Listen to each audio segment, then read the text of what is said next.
This is the Don't Hide the Scars podcast, presented by Pain, Parents and Addicts in Need. Long-term outcomes and recovery sustainability. What you need to know on this episode of Pain's Don't Hide the Scars podcast. Of course, I'm Jason LaChance, and I'm here with the founder of Pain, Mr. Flindt Anderson. Looking good, sir. Thank you, Jason. So are you, all dressed in red. You look good, buddy. Yeah, I got my Angels gear on, which shows that I can stick with a non-winner. Also a Giants fan, people. Don't worry. I got American League and a National League team. We can have that. Yes, we do. All right, let's dive in. Long-term outcomes in recovery sustainability. A lot of people talk about getting sober, but staying sober, whole different thing. You and I have said it right here on this podcast. It's one thing to get sober. It's another thing to stay sober. So in your experience, what are a few of the key factors that support long-term recovery? You know, it's interesting you say that. Look, I mean, I could give you the educational side to this, or I could give you the realistic side to this. Okay. And the realistic side to this thing is that you better have a set of balls on you. Okay. because you have to use them. All right. This is not easy. You know, it's sort of like, you know, I'm going to be 70 in September, you know, and how they say getting old is not for wimps. Right. Well, either's recovery. You know, it's just not. It's extremely difficult, especially in those first, you know, 2 to 4 years. It can be, oh man, I don't even want to go back there for any reason. But again, having those huevos, okay, to get through some of this stuff. It's called honesty, right? I think that's the number one key is being honest with yourself. And you don't really need to go out and try to be honest with somebody else. Your honesty is going to show through. And by the way, it's going to take some time for somebody to go, yeah, there's an honest guy. Okay. You know, if you're anything like me and my addiction, you know, you've caused some damage here. Okay. And people are not going to trust you very much. They're going to look at you and go, oh yeah, right. You know, so you've got to have the guts. You've got to have the tools behind you. All right. You do. Again, I don't care what anybody says. This is not something you want to do by yourself, you know. I know darn well that connecting with people is critical and key. But I even think you asked this at one time. Well, who do you connect with? Okay, especially when you're new in recovery, because you walk into some of these meetings, and I'm going to be honest with you. Okay, half those people in those meetings, that's all bullshit. Okay, they're there to hear themselves talk. Okay, and again, I don't care what anybody tells me. People could hate me, they could tell me I'm lying. I don't care, but that's the way it is. So I truly believe that when you get clean and sober, your first steps, you need to go to a meeting.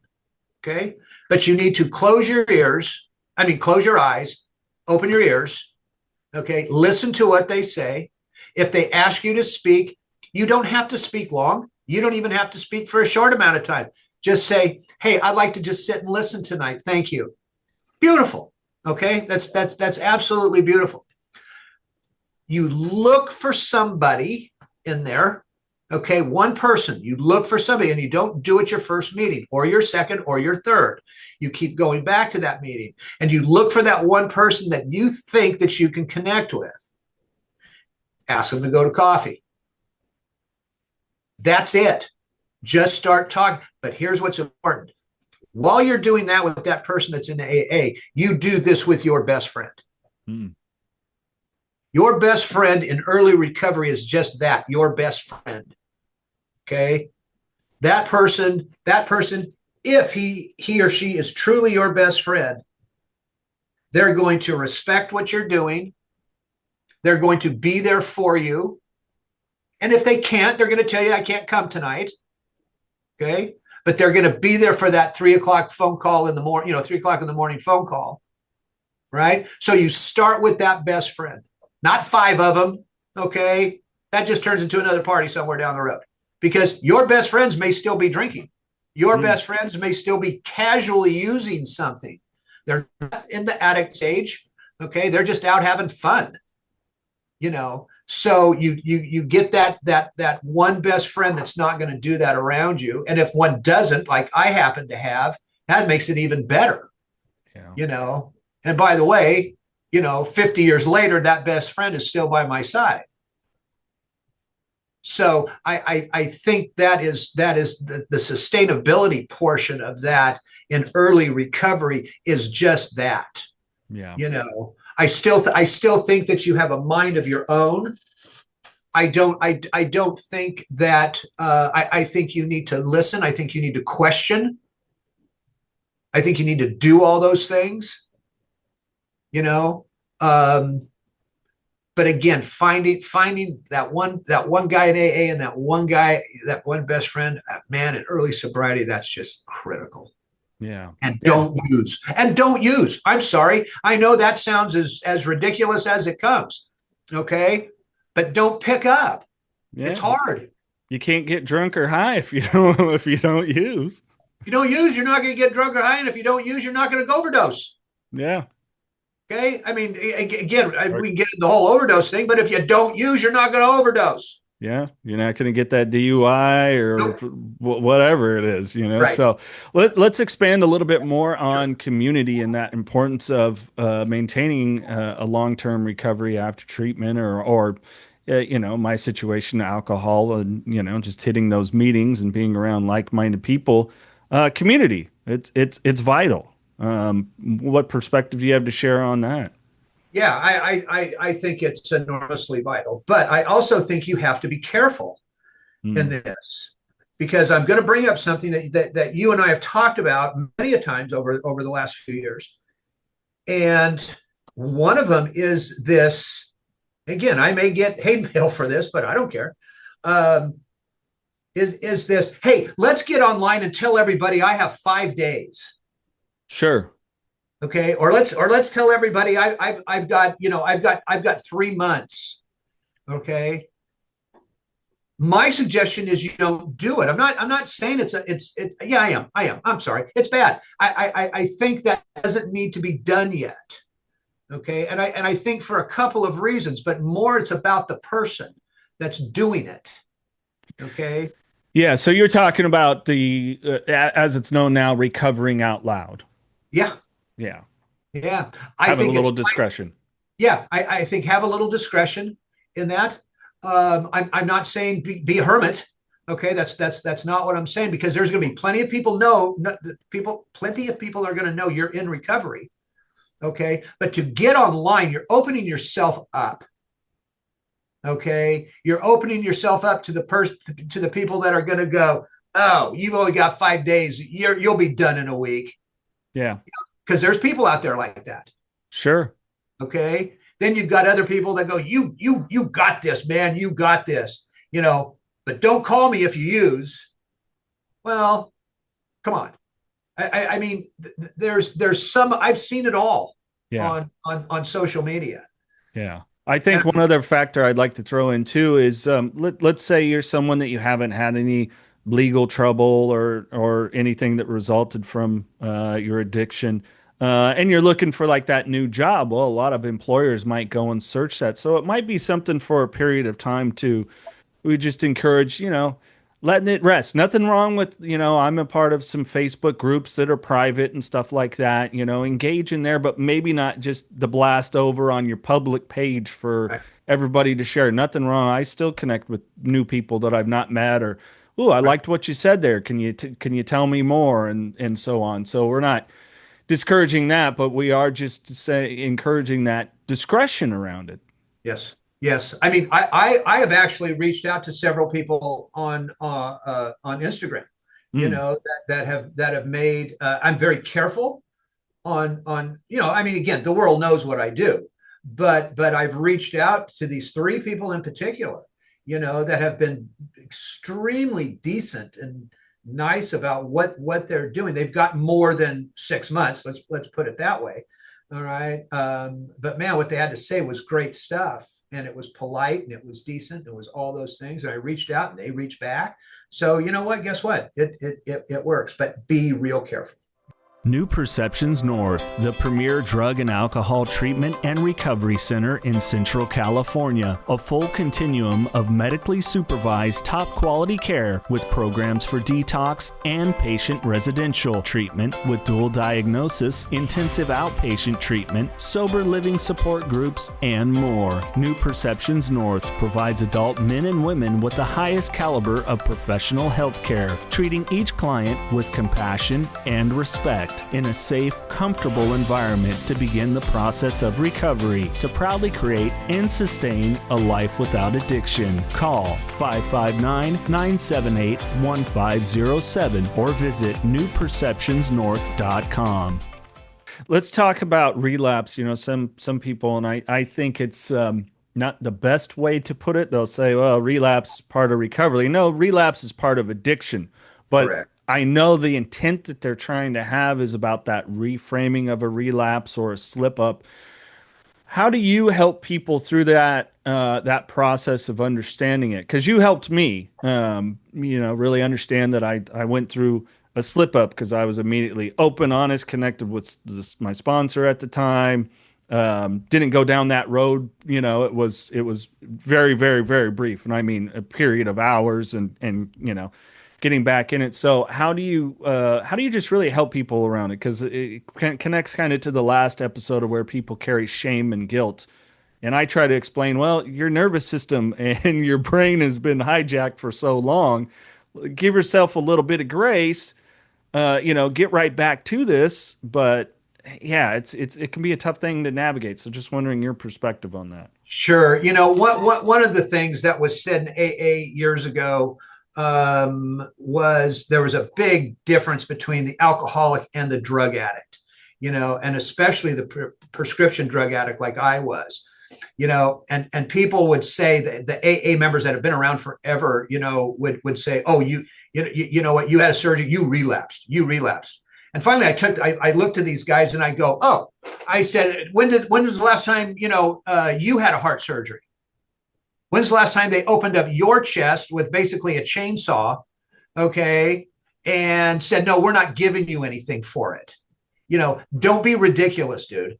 All right. There's a difference between a medical issue and using something, but you better have a plan for that.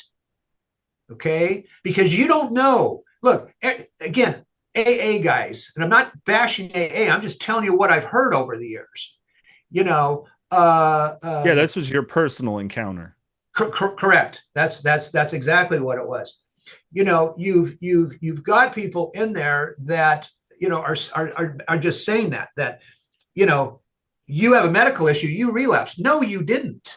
Okay, because you went to your doctor, you said, Doc, I'm in recovery. Okay, I have a major surgery coming up. I know you're going to give me something for the surgery itself and right afterwards, but what about when I get home? Well, whatever that doctor is going to give you, they're going to give you. Yeah. So you better have that plan. Every doctor has their own prescribing practice, and it takes an act of Congress for them to change that. So you can always get the prescription. You always give it to your significant other or who is with you.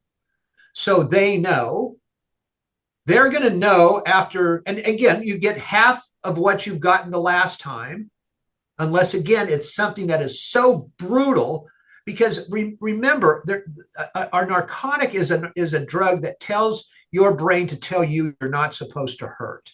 Yeah. Okay. So a lot of times, depending on what the injury is, a lot of times you can take ibuprofen, but there are times when you need that portion of that narcotic that just knocks you on your ass. Yeah. Okay. Because you've got to have it, but have that plan, make sure that's in place. And when it's done, it's done. And then you take the proper steps to make sure that you're still clean, that your spouse knows you're still clean, whether that's a drug test, whether it's whatever. Okay. And you just continue to make sure that you're back to normal again, because this is what they used to say in AA. What happens if you get in a wreck? Well, you can't worry about that. You have to take this day by day and one day at a time. Bullshit. Okay. As a recovering drug addict, from opioids in particular, you better have a plan, because I don't, again, I'm pushing 70. I've seen a lot. You're going to wind up in the hospital. I don't care who you are, whether you sprain an ankle, tear an ACL, have a back issue and have to have a back surgery, a heart surgery, a liver surgery, whatever it is. Okay. You're going to wind up in the hospital. What happens if whatever it is you get? Sure. Okay. So why wouldn't you go, okay, yeah, I mean, you don't have to worry about it. I'm not saying worry about it. Oh my God, put it in the daily calendar that, if I have an accident, right? But why wouldn't you go, okay, if this happens to me, honey, dear, whoever, okay, if this happens to me, this is what you have to make sure if I'm out of it. Right. And if I'm not, and if I can speak, then you have to be there and make sure I'm telling the right thing here. Yeah. Okay. Because it's going to happen. I guarantee it. Yeah, it's just taking that radical responsibility, no different than you would financial planning or any other area. It's Correct. important. But I think that's a perfect segue to what I was wanting to ask you next about, because I know you get asked this, especially by loved ones, about common patterns or warning signs that someone maybe that does have some long-term recovery might be at risk of slipping back into the old behaviors. What are some of those signs? Yeah. Again, an injury, and again, it's that type of sign is more of a soft tissue injury, would be something. Oh, I just hurt my back, something like that. Because when you're new in recovery, and it happened to me about 9 months ago. I got out of my chair and I went, "Oh, geez, what is that?" You do have to learn that some of this stuff is just going to happen. Okay, and you've got to get through it with ice and with. I'm not talking the major stuff, but I'm talking ice and ibuprofen and those kinds of things. But some of those signs, that's one, is that soft tissue injury. What's happening with your job? Sure. Okay. What's happening with your relationship with your spouse or your kids or your grandkids or whatever? There were times in my what I want to say mid-early recovery days where I would sit there and I would go, wow, dropping a couple Vicodin right now certainly would help. Sure. And then, within 5 minutes it went away. But it pops in. Okay. Because we always use to escape something. Right. So it's all that negative stuff. Now, the other side of that coin is the good stuff that can happen to you. I mean, my gosh, all of a sudden you hit the mother lode somewhere. Okay. And you don't know how to handle it. And all of a sudden you've got friends popping up and you've got old relatives that you never even knew you had, and you go and you wind up going to the casino and whatever the case may be. And the next thing you know, you're sticking down a bottle of Jack. It's the good things can do that as well. Yeah. That's why it's so important to be grounded. Okay. Grounded in your recovery, grounded in your chats with your counselor or I almost hate to say therapist. Okay. It's more of a counselor at this point. Okay. Make sure your medication, if you're taking medication, make sure you're taking that properly. Make sure it's the same amount.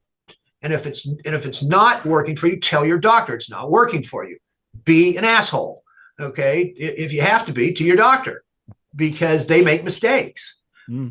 But again, as older as I get, I'm finding that is important. What I've been through, this last 8 weeks, whatever it was, right? And to get that medication squared away was so important. Yeah. Because again, something else can happen that you don't even know about, you've never thought about, you never even thought it would happen to you. And next thing you know, you got an ulcer out of nowhere and you got a bleeder in your stomach. Right. Well, there it was. Okay. Right. We had no idea what it was. So all those things have to be in order. and those symptoms, especially for somebody younger. Again, a girlfriend breakup, Yeah. didn't make the basketball team. Yeah. Okay, all that stuff comes into play. Yeah, I just always just recommend the simplest way I put it is people, places, things. If you're a loved one and you're observing that person, are they reverting back to the places, the people, or the things that they used to that led towards the negative behavior and mindset? Yeah, I want to ask you about that understanding of success in recovery. I think it's evolved, don't you? Especially just beyond abstinence. It seemed to me that there really was a period, and I know that we speak on it a lot, that for both of us, like just stopping a substance wasn't going to be enough. I needed a life of equal or greater value. Yeah. So how have you seen kind of that quote unquote, success in recovery shift from going just beyond abstinence? Wow, that's a great question, man.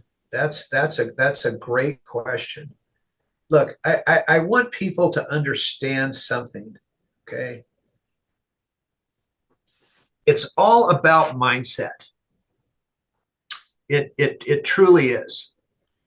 When you have success in anything, where's your head at?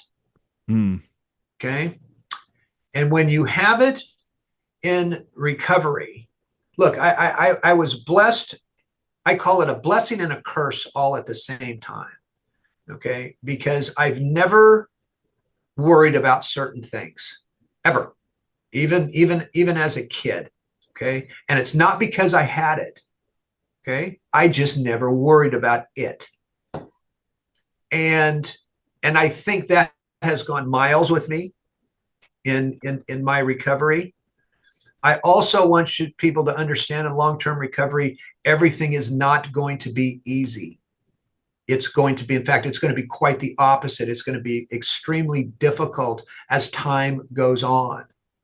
But it's what is up here and how you deal it and what's important. What isn't. I'm not saying you don't worry about your job and what you have to do and what you have to get completed, but on the other side of that, my personal thought is, what is somebody going to do to me? I've already been to hell. Yeah. I've already been an addict, okay, at the bottom of the pits of hell, and felt all the feelings that have gone along with that. So what truly is somebody or something or some corporation or some anything is going to do to me? Zero. Okay, zero. And that's a big ass zero right there. Okay? It's like, bring it on. Okay, because I got you. Again, it's a personal choice. Okay, are there times when I went back to my house and wallowed in my bullshit? Yeah, I'd be lying if I told you any different. Okay, there were plenty of times I did that, but then I would walk out of that room, okay, with my head held high, okay, and my shoulders back, and said, "Let's go." Yeah. Okay, I mean, I've acted that way in front of you before, Sure. and I'm not afraid to Vice admit it, versa. right? I mean, and you can't be, and in long-term recovery, you can't be afraid to admit things. You can't be afraid to admit when you're frightened, when you're scared, when you're confused, when you're lost, okay, or when you're successful and happy, and all those things that come with it. Yeah. You know, all in all, I got to say, I'm a pretty lucky guy to be where I'm at. With all the medical stuff, I should be dead, to be Sure. honest with and I get that from all my buddies. They're going, "Why aren't you dead yet?" And I'm going, "Because I'm here to haunt your ass." Okay, Because I love pissing you because off. I love pissing you off. Okay, but you know what I mean. Yeah. It's all on that lump that's 3 feet above our ass is what Yeah. is what. Well, yeah, I see it where people they feel like they've hit a plateau or maybe lost a growth happening or in their recovery or passion in their recovery. And I remind sometimes plateaus are just a good place to rest at a higher level. You've already gotten up a bit of a level, and sometimes it's the way of your mind, your body, where you're at in life, your energy output, it's so on and so forth to go, There's something I got to kind of deal with here. And it's Yeah, cool. And it's all right if it takes a little time. It's yeah, all right if it takes a little time. But just like we say, can't get drunk or high if you don't drink or use. So just don't do that. Have your resources that you can reach out to, a sponsor, a group, therapist, etc., loved one. And it'll take some time. I always equate it to kind of like, I know, you have a musical background. When I was learning to play guitar, it just, man, I can't get that chord right. And all of a sudden, one day, you just start getting it right, or there. the chord progression starts to happen. It's no Right, different. There's just some areas that you're going to come up against where it's going to be a little bit more friction, a little more resistance, and you just got to keep going, keep right, working. right. And I do want to say this because I think this is enormously important in all of this. I am not an alcoholic. Mm, That I realized quite a long time ago. I never was an alcoholic. I did my share of drinking. Again, growing up, we had a house, and I did it in high school. I did it in college. I did it afterwards, blah, blah, blah. But I haven't had a drink since 2005. And I got my last treatment center was 2001, but for alcohol, 2005, because I had a relapse on I think it was, I don't know, May, something like that, May 4th. Um, because I thought I could. hmm Okay. I was somewhere and thought I could and blah, blah, blah. But after that evening was over with, I realized that that could lead me down the path of using opiates again Right. and other drugs, cocaine in particular. Right. And so at that point, I decided to say, no, I'm not going to drink again. And because I could have very easily turned into an alcoholic. And even to this day, I hang with people that drink, and they know I don't. And this is what I mean by connection. These guys and their wives, they know I don't drink. And they're if I've done it on purpose to where I bugged them, okay, where I've come in after playing golf and I've had a bad round and I'll go, give me a Jack and Coke, and you'll hear no around the place because they're watching. Yeah. People watch, okay, people watch. But those are the good group of guys that are go, we got you, okay, we got you here, because they don't. I know where I could lead with that. And what's interesting is I don't miss it. I don't miss the taste. I don't miss the smell. I don't miss anything about it. I don't care if somebody drinks around me. It doesn't faze me. I just make sure that I offer them a ride home and that they're safe. Yep.